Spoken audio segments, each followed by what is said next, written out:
नमस्कार, आप देख रहे हैं सी न्यूज़ भारत और मैं हूं ऋषभ सक्सेना। वक्त तो चला है यूपी बुलेटिन का। इस यूपी बुलेटिन में हम बात करेंगे अमरोहा की, जहां महात्मा ज्योतिबा फुले चौक के सौंदर्यीकरण एवं प्रतिमा स्थापना का भव्य अनावरण समारोह संपन्न हुआ। देखिए ये खास रिपोर्ट। परिषद अमरोहा द्वारा अमरोहा जोया रोड स्थित महात्मा ज्योतिबा फुले चौक के सौंदर्यीकरण एवं प्रतिमा स्थापना का भव्य अनावरण समारोह संपन्न हुआ। कार्यक्रम में मुख्य अतिथि पूर्व सांसद एवं विधान परिषद सदस्य सत्यपाल सिंह सैनी ने छत्र प्रतिमा एवं सौंदर्यीकरण कार्य का उद्घाटन किया। इस अवसर पर उन्होंने महात्मा ज्योतिबा फुले को समाज सुधारक, शिक्षाविद और नारी शिक्षा के प्रबल समर्थक बताते हुए कहा कि उनकी प्रतिमा की स्थापना नगर पालिका का सराहनीय प्रयास है। आज बड़ा नगर पालिका की हमारी चेयरमैन श्रीमती शशि जैन के द्वारा बड़ा श्रेष्ठ कार्य हुआ, बड़ा सराहनीय कार्य हुआ कि महात्मा ज्योतिबा फुले ये हमारे देश के बहुत बड़े महान विचारक थे, चिंतक थे, समाज सुधारक थे। देश और समाज के लिए बहुत महान काम किया है। अगर मैं शब्दों में कहूँ तो आज से लेकर कल तक कम पड़ जाएंगे। तो आज आपके सामने हमने उनकी प्रतिमा का चौक का अनावरण किया है। मैं इस अवसर पर नगर पालिका की चेयरमैन शशि जैन जी को अपनी ओर से शुभकामनाएं, बधाई देता हूँ। और निश्चित रूप से ये एक बहुत बढ़िया चौक है अमरोहा का। इस रास्ते से जो भी गुजरेगा उनको निश्चित रूप से कुछ ना कुछ देश के लिए, समाज के लिए काम करने की यहाँ से प्रेरणा मिलेगी। तो ये महान काम हुआ है और हमारे भारतीय जनता पार्टी के भी कार्यकर्ता, भाजपा भी है। महात्मा ज्योतिबा फुले को जितने भी हमारे देश के महापुरुष हैं उन सब में श्रेष्ठ मानते हैं। उन समय विपरीत परिस्थितियों में, कठिन परिस्थितियों में भी। अमरोहा से सी न्यूज़ संवाददाता गौरव श्रीमाली की रिपोर्ट। बढ़ेंगे अगली खबर की ओर। ललितपुर में शादी समारोह में दो पक्षों के बीच हुए विवाद में 25 वर्षीय युवक की मौत हो गई। देखिए पूरा मामला। ललितपुर के ग्राम मसूरा कला के मोहल्ला कुरियान में रविवार की रात 10 बजे एक शादी समारोह में मोहल्ले के ही दो पक्षों के बीच किसी बात को लेकर विवाद हुआ। विवाद इतना बड़ा कि दबंगों ने 25 वर्षीय शरद की हत्या कर दी। घटना की सूचना मिलने पर पुलिस मौके पर पहुंची। पुलिस ने शरद को उपचार के लिए मेडिकल कॉलेज भेजा, जहां पर चिकित्सक ने शरद की प्राथमिक जांच कर मृत घोषित किया। पुलिस ने 2 लोगों को गिरफ्तार किया है।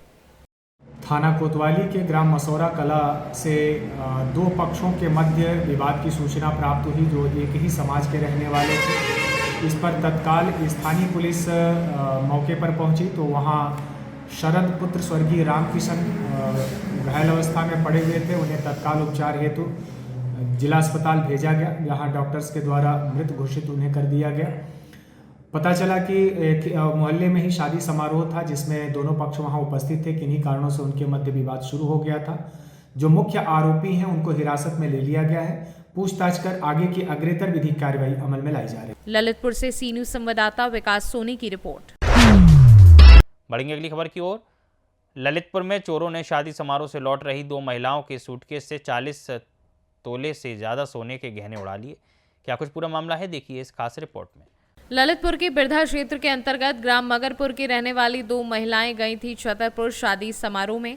शादी समारोह से लौट रही थी खजुराहो टीकमगढ़ पैसेंजर से ललितपुर।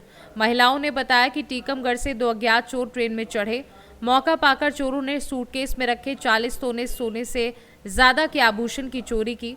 जैसे ही महिलाओं को पता चला, तुरंत ललितपुर के जीआरपी थाने में इसकी शिकायत की है। वो कौन सी ट्रेन में आपके साथ पैसेंजर खजुराहो। क्या हुआ? वो हम आ रहे थे तो एक बैठ गया, एक बातों में लगाने लगा और एक ने ऐसे बैग हमारा रख लिया अपने बगल में, पेपर लगा लिया ऐसा। तो पेपर से एक बात करता रहा तो हम उसकी बातों में लगे रहे और उसने जो ऊपर ऐसा कर लिया। क्या किया उसने? उन्हें जेवर निकाल लिया पूरा। काय में था जेवर? केस में था। कितना जेवर था? लगभग 50 तोला सोना। कहाँ गई थी आप इतना हम जेवर लोग लेके? छतरपुर गए थे सर। अच्छा, किस किस का जेवर था ये पूरा? ये दोनों बहुओं का था हमारे।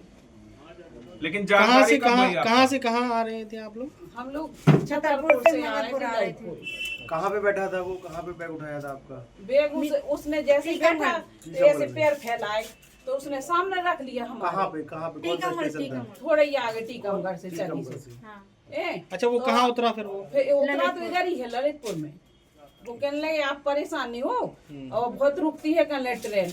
आप तो आराम से उतर जाना। उसके साथ और भी कोई थे? दो थे, एक बातों में लगा दिया, एक ने कर लिया जब तक। एक पीली टी शर्ट पहना था। में रखे थे आपने? कौन सी ट्रेन से आ रही थी आप? खजुराहो पैसेंजर। चलो। ललितपुर से सी न्यूज संवाददाता विकास सोनी की रिपोर्ट। बढ़ेंगे अगली खबर की ओर। शाहजहाँपुर में लेखपाल प्रदीप कुमार ने अपनी मनमानी के चलते गरीब मजदूर की गेहूं की खड़ी फसल जुतवा दी। क्या कुछ पूरा माजरा है, देखिए इस खास रिपोर्ट में। एक तरफ योगी सरकार गरीबों की गरीबी दूर करने के लिए अन्य मुक्त राशन एवं तरह तरह के उपाय कर रही है, तो वहीं लेखपाल प्रदीप कुमार अपनी मनमानी के चलते गरीब की तैयार खड़ी गेहूं की फसल को ट्रैक्टर से जुताई करवाते वीडियो में साफ नजर आ रहे हैं। नवाब पुत्र इमदाद ने बताया कि गांव के ही रहने वाले लड्डन से ग्राम समाज की जमीन पर विवाद हो गया था। उस जमीन पर गोबर कंडी ओपल थोपते थे। वहीं जमीन ग्राम प्रधान लेखपाल द्वारा क्रिकेट वॉलीबॉल के लिए छुड़वा दी। इसी रंजिश को लेकर जहीर खान सन ऑफ लड्डन व दूर दराज के रिश्तेदार खालिद ने लेखपाल के साथ गांठ कर हमारी गेहूं की खड़ी फसल को जोत दिया है। वहीं इधर पुवाया तहसीलदार ने बताया कि मामला हमारे संज्ञान में नहीं है, जांच की जाएगी। नवाब खान नाम है मारो, जगह रहने वाले हैं। हमारे घूरे बबादू हो, अब घूरे बबादी को खाकर लेखपाल अब पंचन फैसला करो। इनने नहीं मानी, इनने हमारे गेहूं पर करो मुकदमा करने के बाद इनने हमारा मुकदमा करके गेहूं जिताई दे 50,000 रुपया लेके। इनने दरोगा मना करते रहो, दरोगा नहीं मानी, लेखपाल ने जमीन जितवाई दो। हमारा बंदूक कट्टा लेके दौड़ी पड़े, हमारे घर वाले नहीं ले 50,000 रुपया लेके इन्हें जो काम करो। अब चमन प्रधान है, अब लेखपाल और संवर के नाम नवाब खान, रुआ के रहने वाले। अब घूरे बढ़िया के नाम विवाद हो, घूरे बढ़िया विवाद हो। अब उनने हमें मारो पीटो और नेकपाल आओ और 50,000 रुपया दे, तमंचा दिखा 50,000 रुपया दे। हमारा खड़े हुई गए पुलिस वाले ने खेत वाले जितवाई दो। अब टहा को आओ गुंडा। खालिद नाम है, खालिद लड्डन, खालिद, नबील, सजीद, रजीद, फाइम और प्रधान और चमन और नेकपाल। हाँ, हम बहुत गरीब आदमी हैं, बहुत परेशान हैं। जा समझ ले, हमारा 4 बीघा गेहूं ठाणे हुई के जोती दे, हमारे पके गेहूं ठाणे जोती दे। अब हमारी सुनवाई कोई सुनता ही नहीं है। पुलिस वाले बहु नहीं सुन, दरोगा बहु नहीं सुनते, जहाँ जाती वहाँ सुनता ही नहीं कोई। उन्हें रुपया वकील ने 50,000 खाई लिया, उनकी सुनती है। उन्हें खड़े होकर गेहूं जितवाया, नेकपाल ने गेहूं जितवाया हमारा 50। शाहजहांपुर से सी न्यूज संवाददाता फसाद खान की रिपोर्ट। बढ़ेंगे अगली खबर की ओर। शाहजहाँपुर में जमात ए इस्लामी द्वारा नशा मुक्त समाज हमारा संकल्प कार्यक्रम शशि भूषण जौहरी की अध्यक्षता में आयोजित किया गया। देखिए ये खास रिपोर्ट। खबर शाहजहांपुर से है, जहां जमात इस्लामी हिंद की तरफ से देवी प्रसाद इंटर कॉलेज में नशा मुक्त समाज हमारा संकल्प कार्यक्रम शशि भूषण जौहरी जिलाध्यक्ष की अध्यक्षता में आयोजित किया गया।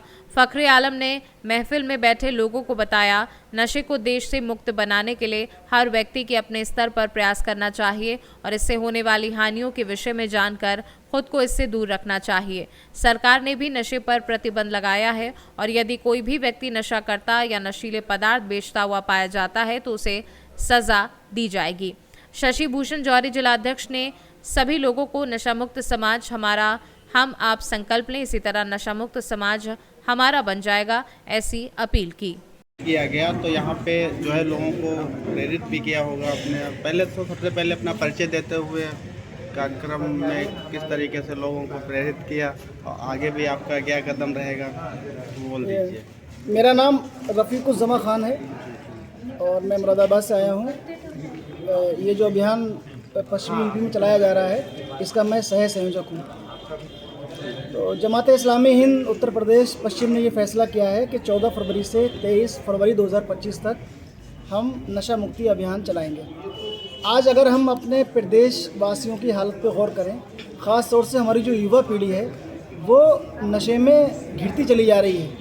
ऐसे में हमारा मानना ये है कि सर्व समाज को इस बुराई के ख़िलाफ़ आवाज़ बुलंद करनी चाहिए और इसके लिए हम पूरे उत्तर प्रदेश पश्चिम के अंदर और ख़ुद शाहजहाँपुर शहर के अंदर भी बहुत सारे कार्यक्रम हम चला रहे हैं और आगे भी चलाएंगे।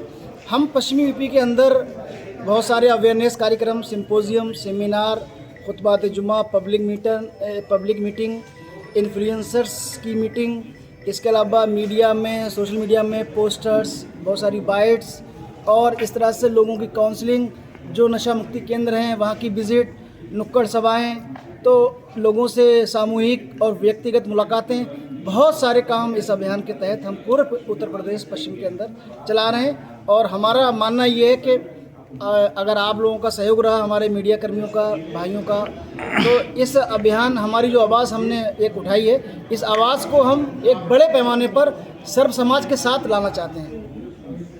तो शासन प्रशासन से कोई मांग है? हम शासन प्रशासन से अपील करते हैं कि शराब और दूसरे जो ड्रग्स हैं, गांजा है, भांग है, अफीम है, चरस है, और भी बहुत सारे इंजेक्शन्स आ रहे हैं, बहुत सारे सेडेटिव्स हैं, इनहेरेंट्स हैं, सरकार इन चीज़ों पर पाबंदी लगाए।